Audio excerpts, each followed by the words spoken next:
मा पूर्णागिरी गएको यति उकालो पसिना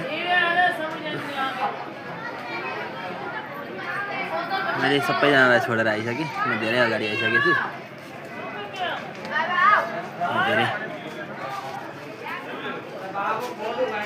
धेरै खतरा अब यहाँदेखि उँभो चाहिँ चप्पल लाएर जान पाइन्न अरे यहाँदेखि अब उँभो चाहिँ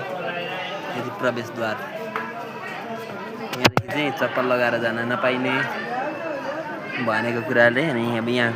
कतिजनाले चाहिँ नेपाली पनि बोल्नु रहेछ यहाँको पसरीहरूले अनि अब धेरैले चाहिँ हिन्दी अनि यही उत्तराखण्डको भाषा उहाँहरूको अलग्गै खालको हुँदो रहेछ अचम्मको यो अनि महाकाली तरेर यता टनकपुर हुँदै हुँदै आएको